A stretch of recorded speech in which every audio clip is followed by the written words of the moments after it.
그런데 좀 전에 찬양하는데 누군가 날 위해 기도하네, 이 찬송을 듣는데 갑자기 눈물이 그냥 나니까 감정이 조금 좀 한참 공사해서 옆에 공사를 할 사업할 때 옆에 집들은 막 무너진다고 그러고 막 그럴 때 아주 어려웠을 때 누가 그 찬송을 주면서 위로했던 생각이 나서 그랬습니다. 다시 마음을 잘 추스리고 기쁜 마음으로 설교하겠습니다. 당회와 여러 성도님들의 기도 덕분에 하나님의 은혜 가운데 이번 지난 한 주 동안 월요일 날 가서 금요일 날 왔는데요. 필리핀 보홀이라는 곳에서 열린 우리 합동교단 주간 제55회 전국 교역자 하기 수양입니다. 여기에 3박 5일간 잘 다녀왔습니다. 내가 이런 데 다니면서 이번에도 느낀 게 뭐냐면 좀 특이해요. 별로 잘난 것도 없는데 서솔로의 그 많은 목사님들 중에서 참석자가 우리 가정밖에 없어요. 좀 독특하죠. 그래서 이처럼 저는 지금까지 70평생 인생을 뒤돌아보면 늘 많은 사람들이 가지 않는 길을 좀 택하는 걸 좋아했다 하는 것을 이렇게 생각을 해보았습니다. 특별히 40대 중반이 되었을 때에 나름대로 남들로부터 좀 그래도 성공했다고 하는 소리를 들었지만 그때 나의 책상 앞에는 로버트 프로스트의 가지 않은 길이라는 시가 걸려 있었습니다. 그 내용은 이렇습니다. 한번 생각을 해보세요. 노랗게 물든 숲속의 길이 두 갈래로 갈라져 있었습니다. 한 사람의 나그네로서 나는 안타깝게도 양쪽 길을 다 갈 수 없었습니다. 그래서 오랫동안 서서 한쪽 길이 덤불 속으로 구부러져 내려가는 곳까지 바라볼 수 있는 한 멀리 바라다 보았습니다. 그 후 그 길과 똑같이 아름다운 다른 길을 택하였습니다. 그럴 만한 이유가 있었습니다. 다른 쪽 길엔 풀이 덜 무성하고 사람이 다닌 자취가 적었기 때문입니다. 비록 다른 길을 걸음으로 인하여 그 길과 마찬가지로 사람의 자취가 뚜렷해지겠지만 그날 아침 양쪽 길은 낙엽을 밟은 자취가 적어 아무에게도 더럽혀지지 않은 채 묻혀 있었습니다. 나는 뒷날을 위해 한쪽 길은 남겨두었습니다. 길은 길로 이어져 끝이 없었으므로 내가 다시 여기 돌아올 것을 의심하면서 먼 훗날에 나는 어디에선가 한숨을 쉬며 이 이야기를 할 것입니다. 숲속에 두 갈래 길이 갈라져 있었다고, 나는 사람이 적게 간 길을 택하였다고, 그것으로 인해 모든 것이 달라졌다라고. 여러분 익히 아시는 시죠? 이게 그 골든벨에도 나오고 수능 시험에도 이 시가 나왔었다고 하더라고요. 결국 저는 이 시 가지고 기도하면서 고민하다가 1999년도 한국 나이로 47살 47세에 천안에 있는 백석대학교, 당시 이제 천안대학교 1학년에 만학도 전형으로 들어갔습니다. 그리고 올해 딱 25년이 되었습니다. 좀 전에 읽어드린 로버트 프로스트의 시에서처럼 나는 지금 정직하게 고백할 수 있는 것은 숲속에 두 갈래 길이 있었다는 것입니다. 그리고 나는 사람이 적게 간 길을 택했고 그것으로 인해 모든 것이 내 인생에서 달라졌다는 것을 25 25년이 지난 지금에 정직하게 고백할 수 있습니다. 그리고 시인의 말처럼 길은 길로 이어져서 끝이 없으므로 다시 내가 여기 돌아올 것을 의심했다고 했는데 내가 다시 그 길에 서게 되었습니다.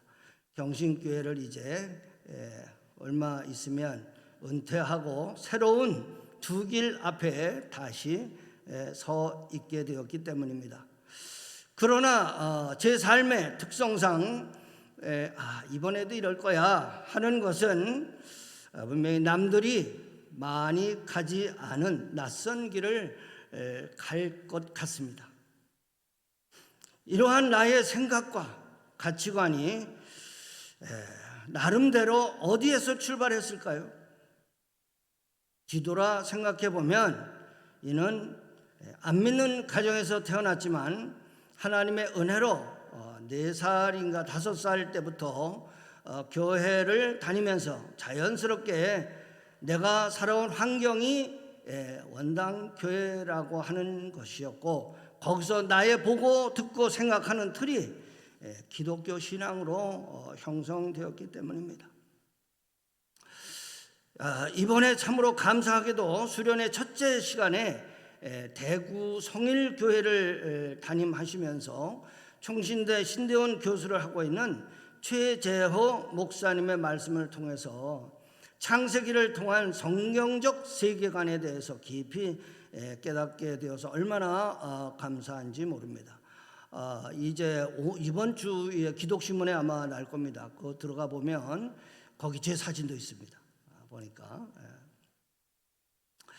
그래서 이 시간 여러분에게 말씀드리는 것은 제가 필리핀 수련회까지 가서 몇백만 원 들여가지고 가서 새로 배워온 그것을 가지고 조금 그것을 내가 잘 소화하고 요리해서 여러분에게 새롭게 공급되고 있다는 사실입니다. 물론 돈 받지 않고 공짜입니다. 제가 얘기하면 좀 웃어줄 줄 아는데 웃질 않는단 말이에요. 내가 좀 심각하게 얘기하나 봐요. 그죠?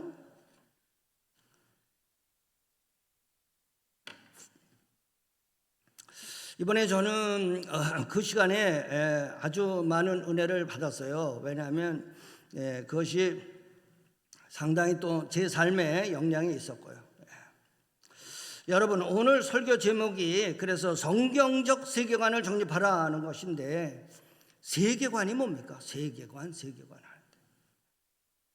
세계관을 컴퓨터로 한번 두들겨 보세요. 제가 한번 쳐봤어요. 쳐봤는데 엄청납니다. 세계관이라니. 금방 머리가 쥐가 날 정도로 그 내용이 아주 복잡합니다. 왜? 세계를 보는 관점이니까. 그런데 세계관이란 좀 요약하면 한마디로 내가 이 세상을 살아가면서 이 세계와 또 내가 이 사회에서 살아가는 인간관계 또 그 안에서 내가 어떠한 가치를 가지고 어떠한 그 보람과 의의를 가지고 살아가느냐, 그 자기가 보는 관점이라고 하는 것이죠. 이번에 이 교수님은 그것을 아주 간단하게 정리를 했는데 세계관이 뭐냐? 내가 어렸을 때부터 자라면서 사물을 보고 듣고 생각하는 프레임, 틀이라고 하는 것입니다. 여러분은 누가 뭐래도 여러분이 자라온 그러한 모든 경험한 보고 듣고 느끼고 생각한 틀에서 여러분이 순간순간에 그 방향이나 그런 가치를 결정하게 된다고 하는 거죠. 그런데 이것이 사람마다 자기가 겪은 환경, 나이, 교육 이런 것을 통해서 각양각색으로 나타난다고 하는 것입니다. 뭐 사실이죠.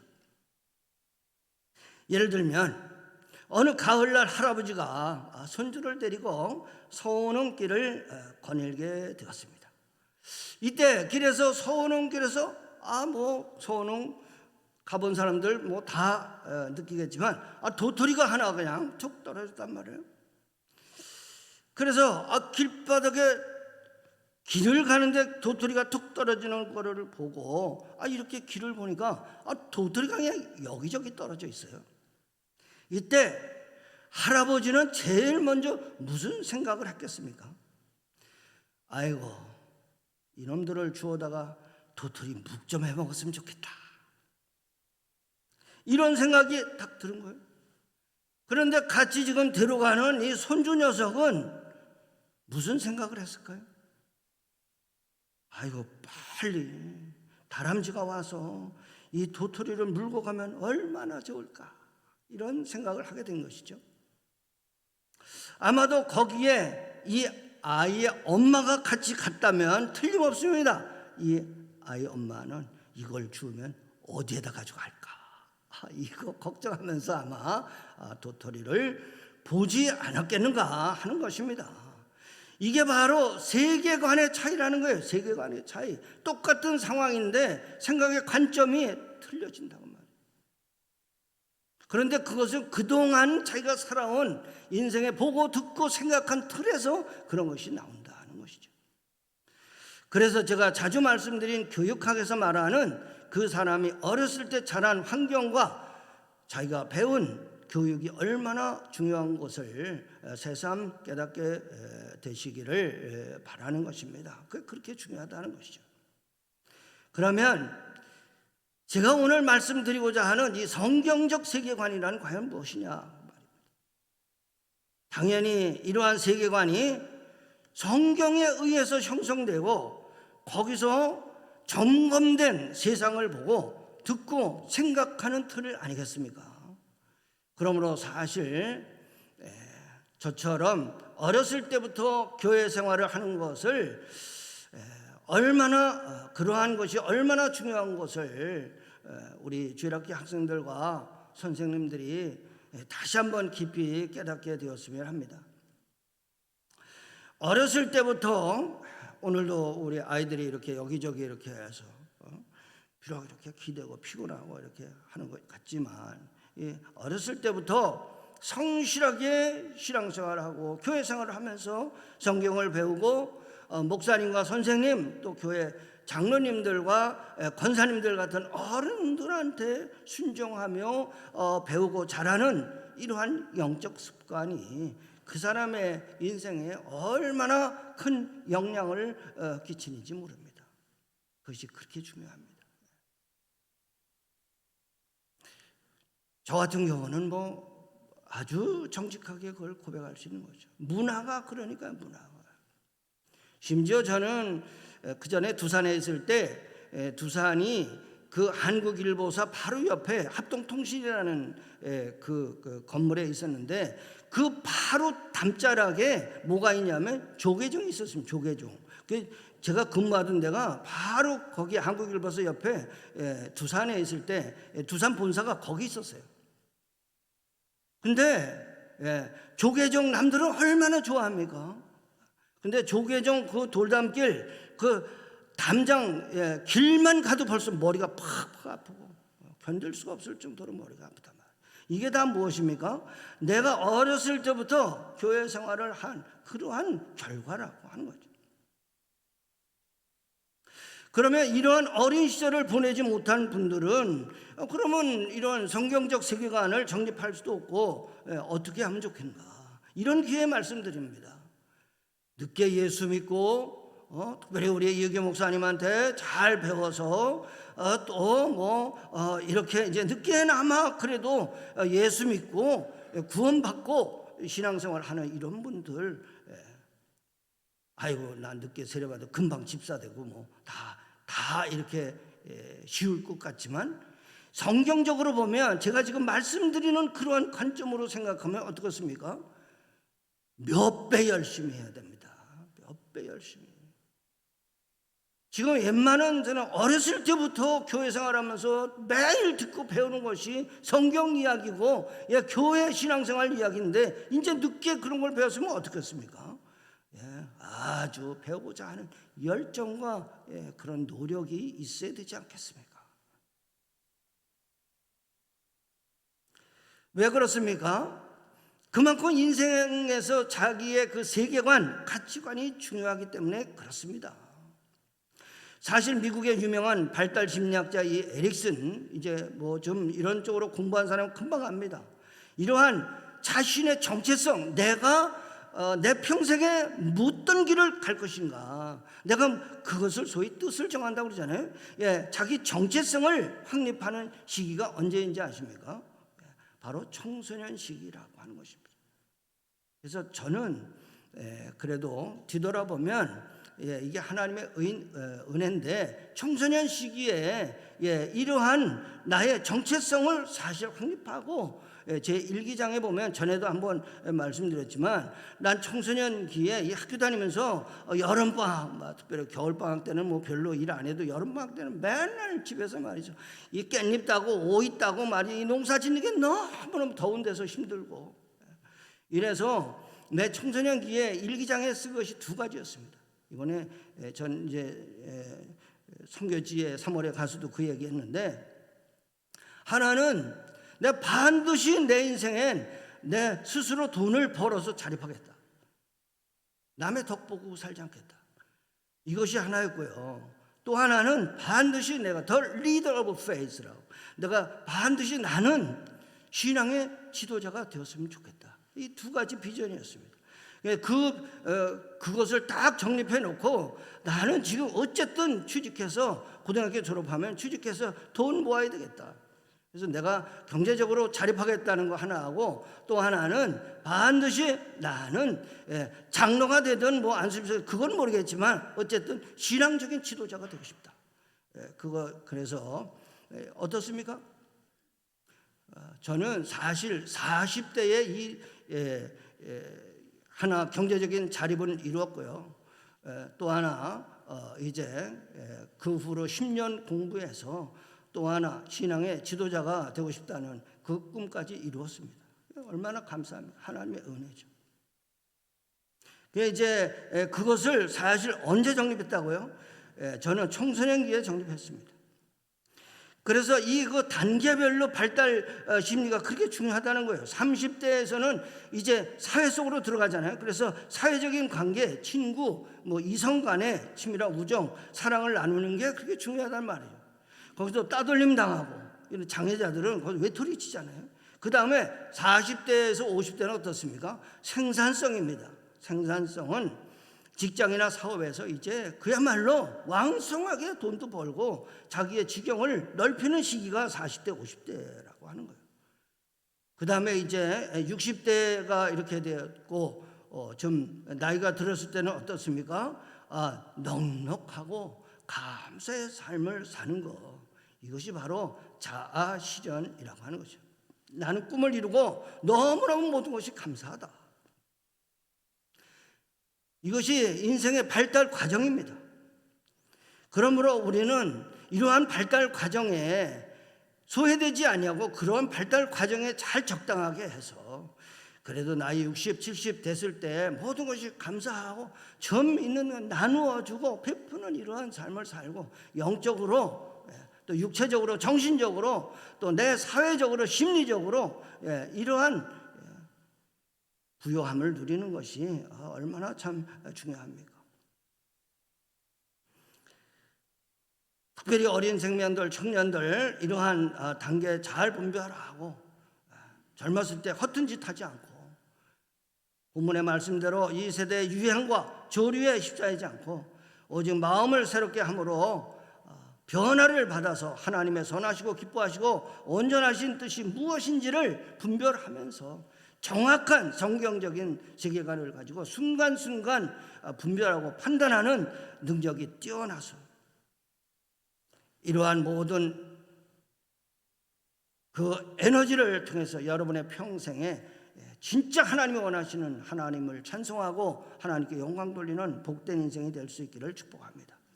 서론이 이제 좀 길었는데요, 오늘 시간이 조금 걸릴지도 모르겠습니다. 그러면 이러한 과정을 통해서 우리가 반드시 정립해야 될 성경적 세계관의 핵심이 뭐냐? 우리가 신앙생활을 하면서 모든 환경과 여건을 통해서 수많은 설교와 기도와 찬양을 통해서 정립해야 될 최우선적인 성경적인 가치관, 성경을 통해서 우리가 반드시 내 평생에 이것은 잊어버리지 말아야 될 것, 이거는 내가 죽는 날까지 확실히 내가 가지고 있을 거야 하는 그것이 무엇입니까? 하나님의 주권입니다. 한번 따라서 하겠습니다. 하나님의 주권. 하나님의 주권. 그래서 올 초에도 제가 이제 특세를 하면서 이거에 대해서 좀 말씀을 드렸는데요. 이번에 이 교수님이 이것을 얘기하는 거예요. 제가 아주 그래서 너무너무 감동을 많이 받았어요. 이분은 창세기 1장 1절을 가지고 하더라고요. 태초에 하나님이 천지를 창조하시니라. 태초에 누가? 주어가 누구예요? 하나님이 천지를 창조하시니라. 그러니까 여기에 다 들어있다는 거예요. 이렇게 시작한 성경이 맨 마지막에 요한계시록 22장에서는 22장 5절에 보면 거기 이제 이것이 회복됩니다. 22장 5절에 보면 다시 밤이 없겠고 등불과 햇빛이 쓸데없으니 이는 주 하나님 그들에게 빛이심이라 그들이 세세토록 왕노릇 하리로다. 이렇게 하나님이 천지 창조를 하나님이 이렇게 하셨는데 인간이 타락했잖아요. 하지만 하나님께서 성경 이 모든 과정을 통해서 예수 그리스도를 보내시고 다시 에덴 동산을 회복하는 게 성경이다 그 말이에요. 그러니까 이러한 하나님의 주권에 대해서 크게 옛날 사무엘이 뭐라고 고백했습니까? 우리가 암송도 많이 했죠. 사무엘상 2장 6절에서 7절에 여호와는 죽이기도 하시고 살리기도 하시며 수월에 내리기도 하시고 거기에서 올리기도 하시는도다. 하나님의 주권, 하나님이 죽이기도 하시고 살리기도 하신단 말이에요. 신약의 사도 바울이 이 부분에 대해서 뭐라고 고백합니까? 로마서 11장 36절에서 이는 만물이 주에게서 나오고 주로 말미암고 주에게로 돌아갑니다. 그에게 영광이 세세 있을지어다. 아멘. 여기에서 주어가 누구예요? 주어? 하나님이. 여호와는 주에게서 주로 주에게로 돌아갑니다. 여호와 하나님이십니다. 여러분의 인생이 이 주어가 끝까지 흔들리지 않게 되시기를 주님의 이름으로 축복합니다. 어린이 되었든 어린이가 되었든 지금 중년이 되었든 그렇다면 나는 뭐냐 말이야. 나는 주어가 아니라 목적어라고 하는 거예요. 그러므로 끝까지 하나님의 나의 주인이요 나는 하나님의 뭐예요? 수단이요 하나님의 도구가 된다고 하는 것입니다. 성경에 제가 이 부분에 대해서 기회 있을 때마다 아주 강조하기 때문에 여러분 기억하실 거예요. 이사야 43장 10절에 내 이름으로 불려지는 모든 자 곧 내가 내 영광을 위하여 창조한 자를 오게 하라. 그를 내가 지었고 그를 내가 만들었느니라. 목적이 뭐예요? 하나님의 영광을 위해서 하나님으로부터 지음을 받은 존재가 저와 여러분이에요. 이사야 43장 21절에 이 백성은 내가 나를 위하여 지었나니 나를 뭐하게 하려 함이라? 찬송하게 하려 함이라. 목적이 뭐예요? 하나님을 찬송하도록 이 땅에 지음받은 존재가 우리라고 하는 것이요. 그래서 고린도전서 10장 31절에 그런즉 너희가 먹든지 마시든지 무엇을 하든지 다 하나님의 영광을 위해서 하라고 말씀하고 있습니다. 이러한 세계관을 가지고 살아갈 때 하나님께서 우리에게 주시는 은혜와 복이 뭐냐? 여러분들이 이것을 이러한 길을 가지고 이러한 가치관, 세계관을 가지고 사는 사람에게 하나님이 그냥 계시겠어요? 가만히 계시겠어요? 반드시 복을 주시는데 그 약속한 복이 뭐냐? 창세기 1장 28절입니다. 하나님이 그들에게 복을 주시며 하나님이 그들에게 이르시되 생육하고 번성하여 땅에 충만하라. 땅을 정복하라. 바다의 물고기와 하늘의 새와 땅에 움직이는 모든 생물을 다스리라 하시니라. 이 땅을 살면서 하나님께서 복을 주시는 말이죠. 그러한 부요함과 풍성함, 이 온 세상을 다스리고 정복하는 그러한 청지기의 사명을 가지고 하나님이 우리에게 주신 품목을 누리며 기쁨과 즐거움과 평안과 행복을 누리며 살라고 하는 것입니다. 여러분 아멘이십니까? 이렇게 사는 게 그렇게 힘들어요? 하나님의 주권을 잊어버리지 않고 언제 어디서나 나는 하나님께 찬송과 영광을 돌리는 존재로 이 땅을 살아갈 거야. 하나님 책임져 주시옵소서. 하나님 책임져 주시지. 그 복을 누리고 살라는 거예요. 그 복이 뭐냐? 하나님이 주시는 그 분복을 통해서 부유하고 풍성한 삶을 누리라고 하는 것입니다. 그런데 우리 인생의 길이 그렇습니까? 저도 말씀을 준비하면서도 나이 60, 70이 되니까 죄를 그렇게 가까이 할 기회가 훨씬 줄어들어요. 그런데 10대, 20대, 30대 얼마나 참 저는 요즘에 참 감사하는 게 뭐냐면 내가 참 그 20대, 30대에 직장 생활하고 이러면서 그 엄청난 갈등 너무너무 머리 아프고 말이죠. 맨날 술 먹으라고 끌고 다니는데 이거 참 그게 갈등이 있었는데 내가 이거 사회에 적응을 잘 못하는 건가? 나는 이렇게 친구들하고 왕따를 당해야 되는 건가? 이런 그 고민이 얼마나 많았겠어요. 제가 건설회사 통인데. 근데 여러분에게 이제 나이 70이 돼서 여러분에게 고백합니다. 그 갈등이 너무나 정상적인 것이고 그 갈등을 하는 것이 승리하는 거다 하고 말씀을 드릴 수가 있어요. 그리스도인은 그러한 갈등 속에서 사는 거예요. 왜? 편하지가 않으니까. 그러니까 제가 목사를 되고 나서는 술 먹지는 사람이 없어요. 그게 얼마나 감사한지 몰라. 그러나 인간은 이렇게 자기의 의지를 되지 아니하고 타락과 죄의 유혹 가운데서 넘어지고 쓰러지는 것이 인간의 존재 연약함이란 말이죠. 그것을 창세기 3장 5절에서 이렇게 얘기합니다. 너희가 그것을 먹는 날에는 너희 눈이 밝아져 하나님과 같이 되어 선악을 알 줄 하나님이 아심이니라. 여러분이 이러한 말씀을 듣는 가운데 내 마음속에 요즘에 좀 불편한 거 있는 분 있습니까? 창세기 3장 5절 말씀을 다시 보십시오. 너희가 그것을 먹는 날에는 너희 눈이 밝아져 하나님과 같이 되어 선악을 알 줄 하나님이 아심이니라. 타락의 원리, 죄의 원리는 간단합니다. 내가 하나님이 막으시는 것, 정경적인 가치관으로 살라고 하는 것에서 이탈해서 하나님과 같이 되고자 하는 방향에 섰다고 하는 것입니다. 그 결과 아담과 하와가 어떻게 됐습니까? 하나님만이 선과 악을 구분하실 수 있는데 그 선악과를 어떻게 되기 위해서 하나님과 같이 되고 싶어서 따먹었다 그 말이에요. 그 따먹는 바람에 어떻게 됐어요? 지가 선악을 구분하겠다는 거예요. 그러니까 그 결과가 무엇입니까? 선악의 혼동이라고 하는 거예요. 그래서 지금 인류는 러시아의 선이 미국의 악이 되어버렸잖아요. 우크라이나의 선이 이 러시아의 악이 되어버렸잖아요. 이게 무슨 결과냐? 타락과 죄의 결과다 그 말이에요. 이 인간이 하나님과 같이 되고자 하는 이러한 교만, 이러한 욕심, 그것이 바로 이러한 죄의 결과로 나타나게 되었다고 하는 것입니다. 이 원리를 가정이나 개인이나 교회에 적용하면 간단합니다.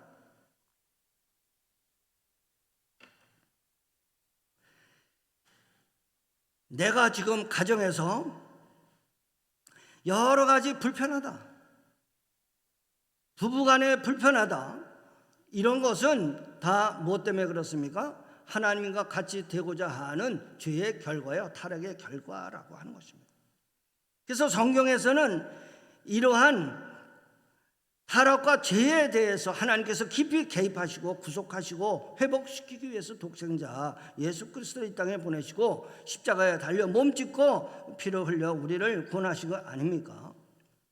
이 원초적인 복음이 바로 창세기 3장 15절에 있단 말이죠.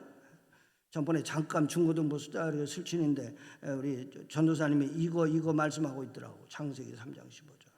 얼마나 중요합니까? 원시복음이라고 그러는 바로 인간이 타락한 죄의 결과가 되는 건데, 그 결과가 바로 창세기 3장 15절 다 같이 한번 읽겠습니다. 시작. 내가 너로 여자와 원수가 되게 하리라. 내 후손도 여자의 후손과 원수가 되게 하리라. 여자의 후손은 내 머리를 상하게 할 것이요 너는 그의 발꿈치를 상하게 할 것이니라. 이것이 지금 사탄과 예수 그리스도를 얘기하는 거잖아요. 그래서 원시 복음인데 이것을 자세히 보면 거기에 어쨌든 단어가 무엇입니까? 원수가 나옵니다. 원수.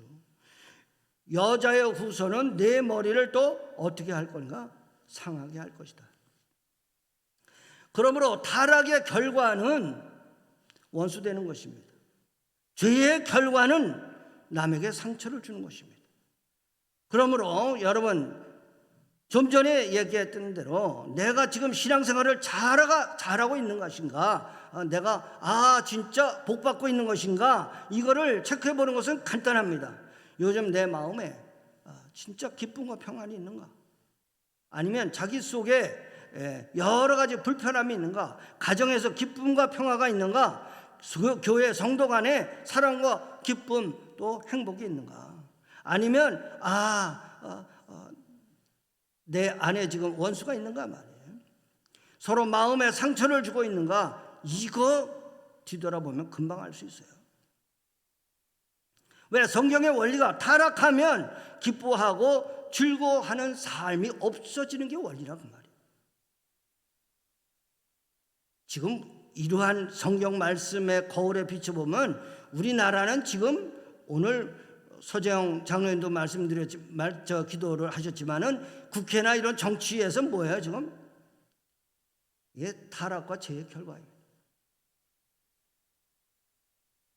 감옥에 들어가고 또 판사가 땅땅땅하고 너 죄인이라 그러기 전엔 다 자기 죄에 앉았대.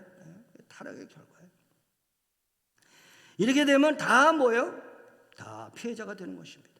쉽게 말하면 이러한 원수가 되고 서로 마음이 불편하고 마음에 상처가 되는 이러한 집구석은 간단해요. 지금 망해 가고 있는 거예요. 망해 가고 있는, 성경적으로. 그러니까 내 얘기를 와이프가 안 들어준다 이런 얘기 하기 전에 내 자신이 지금 망해 가고 있다는 것을 왜 깨닫지 못하느냐 그 말이죠.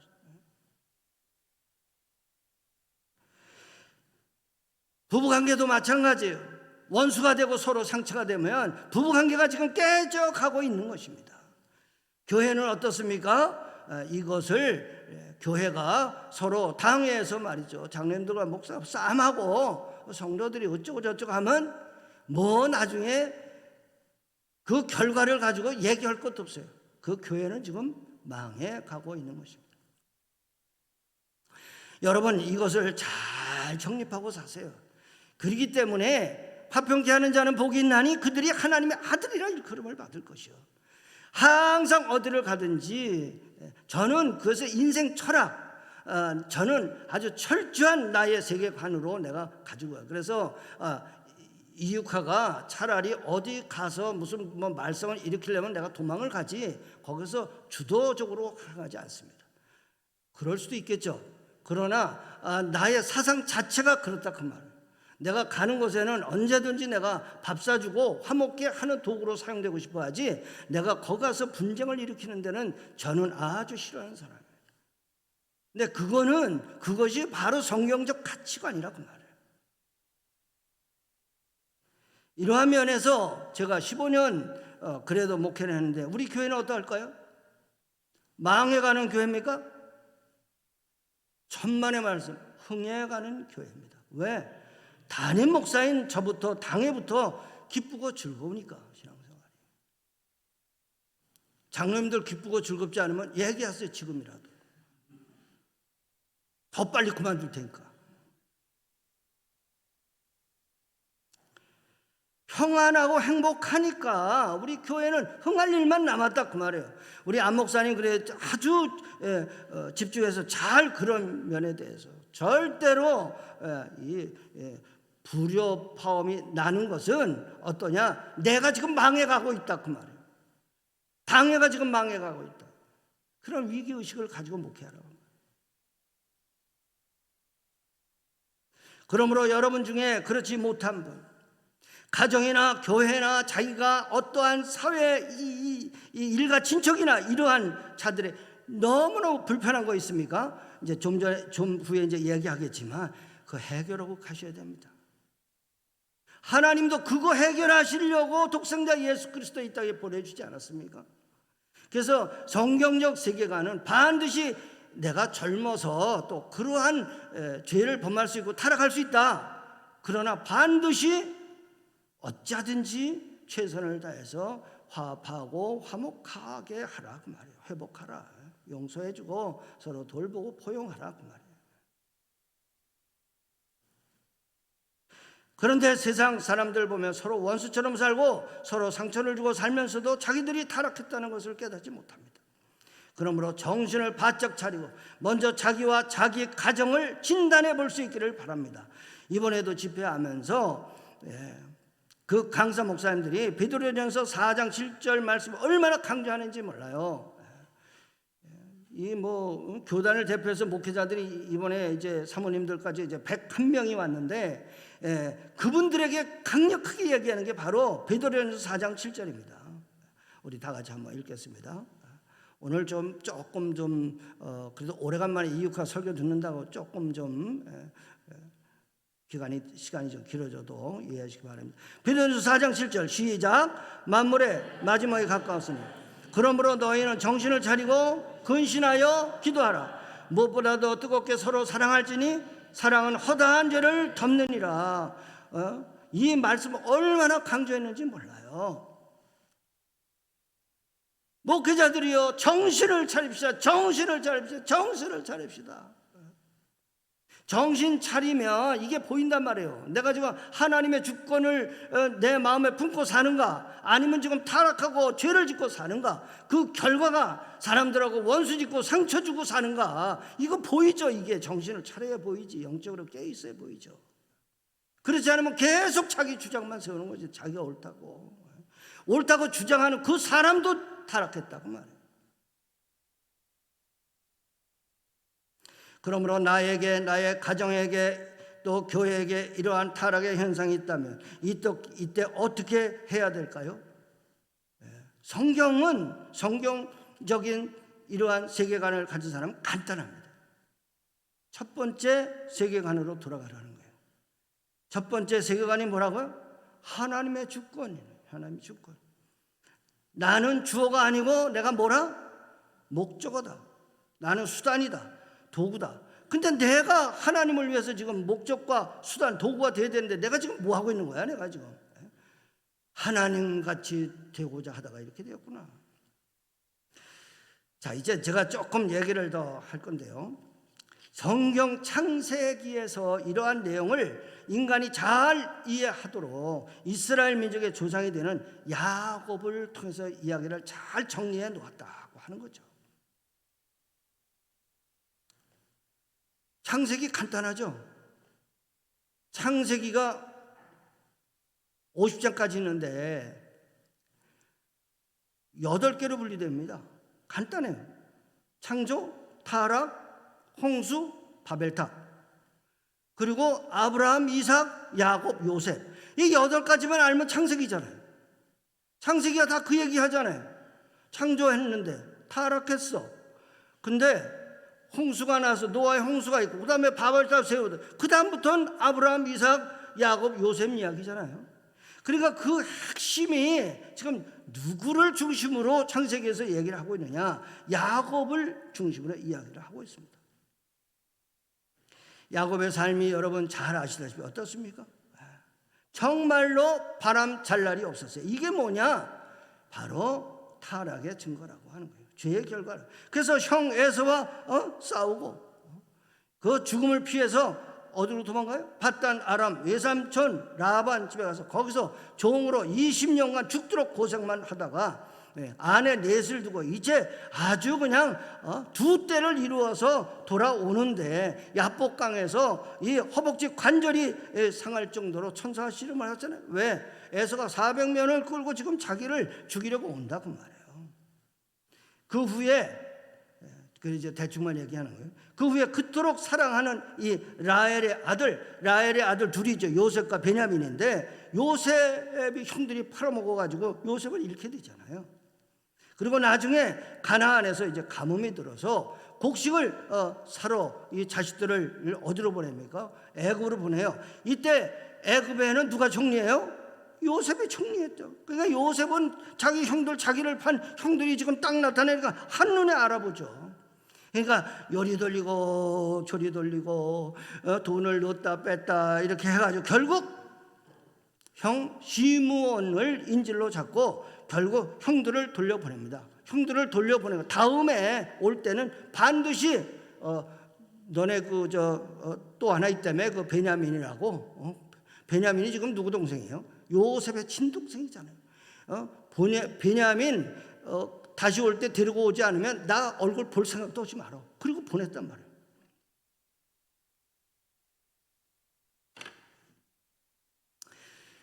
그런데 가져간 곡식을 다 먹었어. 그러니까 다시 곡식 사러 또 애굽에 가야 돼. 이러니까 이 자식들하고 야곱 이 아버지하고 또 이제 갈등하는 거 아니겠어요? 아버지 곡식 다 떨어졌는데 가야 돼요.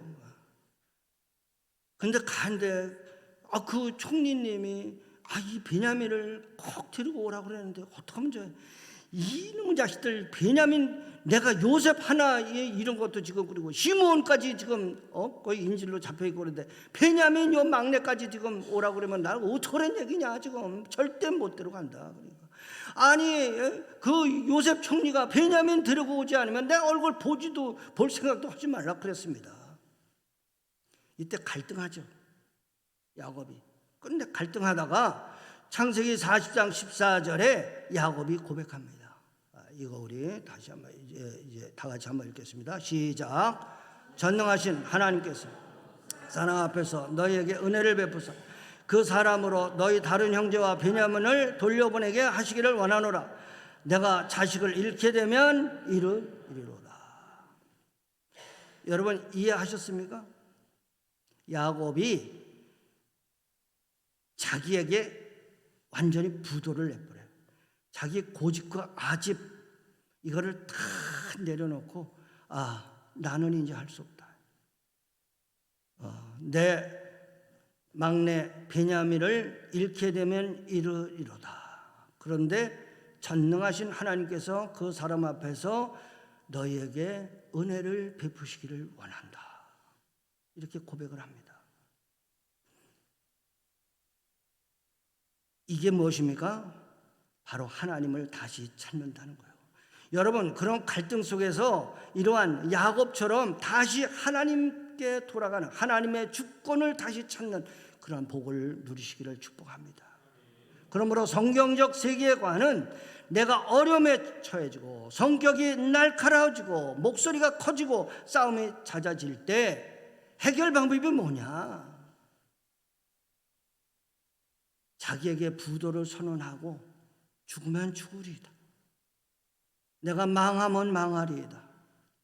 그리고 하나님께서 은혜를 베푸시면 내가 살 수 있을 것이고 그렇지 않고 하나님이 죽이시면 나는 죽겠습니다.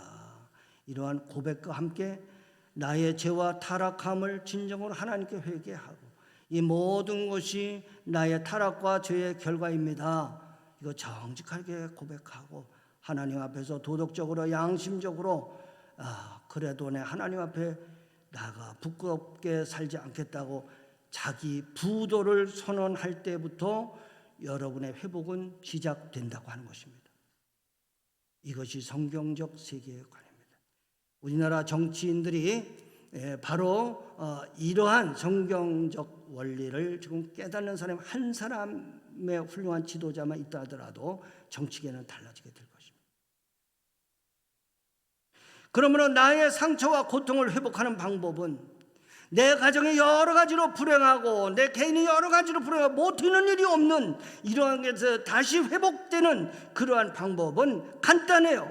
그 시점에서 하나님의 주권을 다시 회복하고 본질로 돌아가서 하나님의 선하시고 기뻐하시고 온전하신 뜻이 무엇인지를 기도하면서 재해석할 때 다시 해석해 보란 말이에요. 내가 지금 어디에서 이게 잘못된가, 이거를 재해석할 때 그때부터 회복이 시작된다고 하는 것입니다. 여러분, 이 부분에 대해서 아멘이십니까? 이거를 반드시 기억하시고, 이 말씀 잊지 않으시고 어려움 가운데서도 다시 회복하는 은혜를 누리시기를 바랍니다. 그러므로 성경적 세계관은 하나님의 은혜로 상처를 치유받고 반드시 회복하게 된다고 하는 믿음입니다. 성경 이야기는 다 이거예요. 지금 이 성경 전체가 그거예요. 그렇잖아요. 창조했어. 근데 인간이 죄를 지어 타락했어. 그 후에 요한계시록까지 무슨 얘기예요? 예수 그리스도를 보내서 구속하고 회복시키겠다는 거 아니에요. 그래서 성경에 예수 그리스도를 통해서 주시는 것이 뭐예요? 무르기예요. 무르기. 여러분, 룻기 할 때 제가 그렇게 강조했죠. 물로 달라는 거예요. 물은 에덴 동산에 그 천국을 다시 회복할 수, 우리 죄 지은 거 물로 달라는 거예요. 근데 물로 달라는데 그냥은 안 되지. 거기에 뭐가 들어가요? 예수 그리스도의 십자가의 보혈이 들어가는 거예요. 대가를 치른단 말이에요. 이게 창세기의 야곱의 경우에도 똑같이 나타난다 그 말이에요. 야곱이 좀 전에 얘기한 대로 자기에게 부도를 선언하고 죽으면 죽으리다, 내가 베냐민을 잃으면 잃으리라, 나 하나님께 은혜를 구하고 하나님께 내가 매달리는 수밖에 없어. 그래가지고 자식들을 이제 다시 곡식을 사러 애굽에 보냅니다. 근데 애굽에 딱 갔는데 요셉을 만났어요. 근데 요셉이 그 많은 사람들 곡식 사러 왔을 거 아니에요. 그러니까 너희들은 일로 따라와. 따로 방으로 데려가니까 이건 진짜 죽었다 이제, 이렇게 해서 덜덜 떨고 가잖아요. 여러분, 이제 창세기를 읽은 분들은 다 이제 기억하실 거예요. 그때 스파이로 와서 우리 이 형제들 다 죽이나 보다 이제, 그래가지고 전번에도 그렇게 혼내주더니 이제 진짜 죽었다. 그리고 다른 방으로 딱 데리고 들어갔는데 요셉이 거기서 이 자기 형들한테 이야기하는 것이 무엇입니까? 창세기 45장 4절 5절. 자, 읽겠습니다. 시작. 요셉이 형들에게 내게로 가까이 왔어.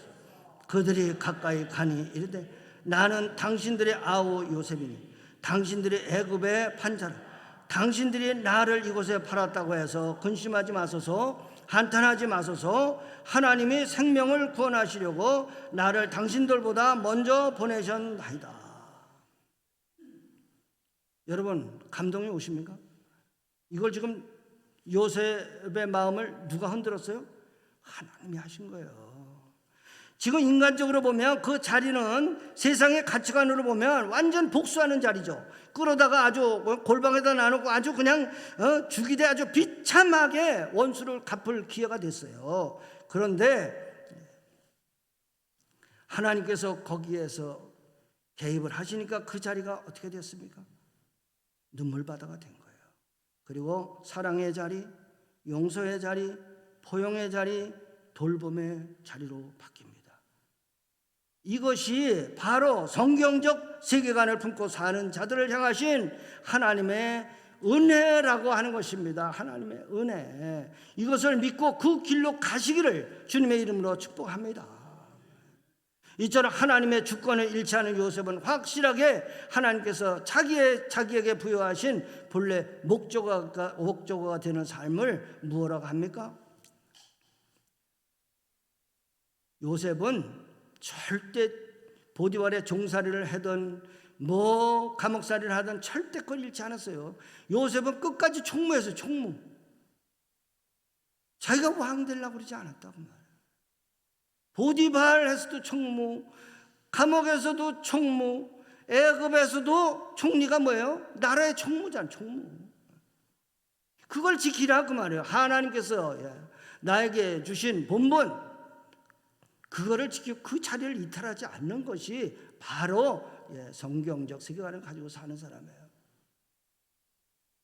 그래서 요셉이 이제 마지막에 이 자기 형들한테 창세기 50장 19절에서 21절에 이렇게 고백합니다. 자, 시작. 요셉이 그들에게 이르되 두려워하지 마소서.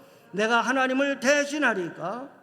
당신들은 나를 해하려 하였으나 하나님은 그것을 선으로 바꾸사 오늘과 같이 많은 백성의 생명을 구원하게 하시려 하셨나니 당신들은 두려워하지 마소서. 내가 당신들과 당신들의 자녀를 기르리이다 하고 그들을 간곡한 말로 위로하였더라.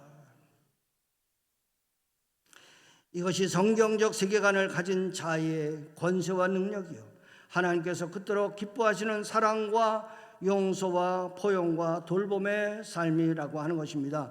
그리스도인들에게는 이러한 면이 보여야 되는 거예요. 특별히 우리의 경식교회 지도자들의 모습 가운데 이러한 모습이 보일 수 있기를 주님의 이름으로 축복합니다. 여러분의 친척과 여러 이러한 가까운 사람들, 친구 간에 이러한 모습이 꼭 보일 수 있기를 바랍니다.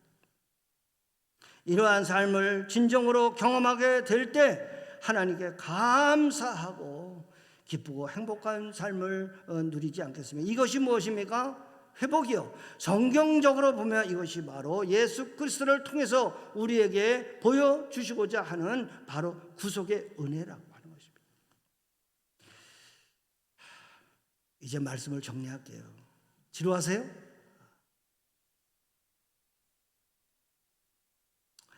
오늘 본문을 함께 있습니다. 오늘 본문. 자, 시작. 너희는 이 세대를 본받지 말라. 오직 마음을 새롭게 함으로 변화를 받아 하나님의 선하시고 기뻐하시고 온전하신 뜻이 무엇인지 분별하도록 하라. 오늘 안모세 목사님도 이 본문 가지고 본문이 나오시더라고 설교했대요.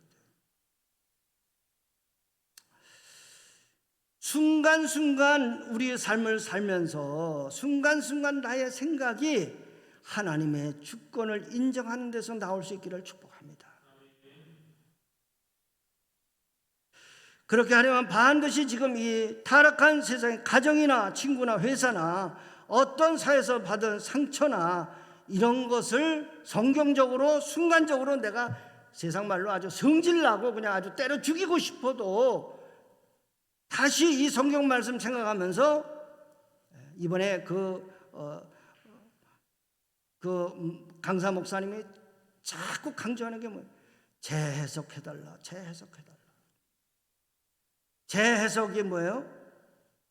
다시 한번 이 말씀의 본질로 돌아와서 다시 한번 자기를 뒤돌아보고 한번 해석을 해보아라 그 말이에요. 그렇게 되면 내 마음속에 성령 하나님 인도하셔서 이거 저 사람 탓이 아니고 바로 내 탓이구나, 내 탓. 재해석할 때 그것을 깨닫게 되고 회개의 영으로 다시 회개하게 되고 하나님의 주권 인정하는 본질로 돌아가서 그렇게 되면 하나님께서 여러분에게 반드시 이 요셉에게 주신 선한 마음을 주실 줄 믿습니다. 이때 요셉처럼 여러분의 입에서 하나님, 내가 하나님을 대신하리까? 내가 하나님처럼 되고자 하는 성경 창세기부터 계속 성경 구구절절 나오는 그 죄를 내가 범했군요. 교만은 패망의 선봉이요 거만한 마음은 넘어짐의 앞잡이라고 하는 것을 내가 그토록 암송하고 있었지만 그것을 잊어버렸군요. 하나님, 다시 나를 하나님을 찬송하고 하나님께 영광을 돌리는 도구로, 하나님의 수단으로, 목적으로 사용하여 주옵소서. 고백하며 겸손히 나아가는 하나님의 부르심을 받은 청지기로 다시 자리에 서게 될 것입니다. 이게 그 사람을 향하신 하나님의 복이라고 말해요.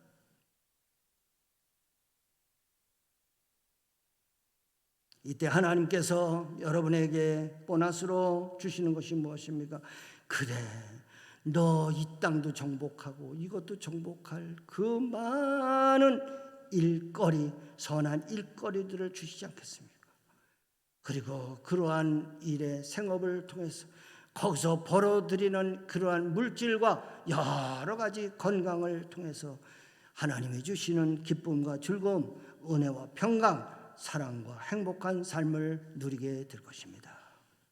오늘 짧은 시간에 이제 저에게 설교할 기회도 별로 없잖아요. 두 번밖에 안 나와요. 두 번. 여러분이 이 복을 꼭 누리시기를 바랍니다. 요셉은 처음부터 끝까지 자기는 가정이나 국가의 총무이지 주인 아니라고 하는 인식을 잃지 않은 그러한 거물이었습니다. 다시 우리는 오늘 말씀을 통해서 오직 나는 하나님의 도구요, 목적이요, 수단이라고 하는 사실을 깊이 깨닫고 성경적 세계관을 잘 정립해서 이 어지러운 세상 가운데, 이 복잡한 세상 가운데 꼭 말씀을 가지고 기도하면서 승리하는 복된 저와 여러분 될 수 있기를 주님의 이름으로 축복합니다. 기도하겠습니다. 하나님 아버지, 오늘 짧지 않은 이 성경적 세계관을 가지고 말씀을 드리는데 하나님 도와주셔서 어찌하든지 우리 성도들이 때로는 타락하고 죄를 짓고 가정이 불화하고 여러 가지 원수 짓는 이 일도 생기고 상처를 주는 일도 생기고 돈도 잘 벌리지 않고 참으로 스트레스를 많이 받는 그러한 상황이 될지라도 어찌하든지 하나님께서 나를 이 땅에 택하시고 때가 돼서 부르시고 예수 그리스도의 십자가의 보혈로 의롭게 하시고 영화로운 삶을 살라고 이 땅을 정복하고 다스리라고 청지기의 사명을 주셨는데 하나님 것을 재해석하고 다시 원위치로 돌아가게 하옵소서. 다시 부요하고 풍성한 복을 누리게 하옵소서.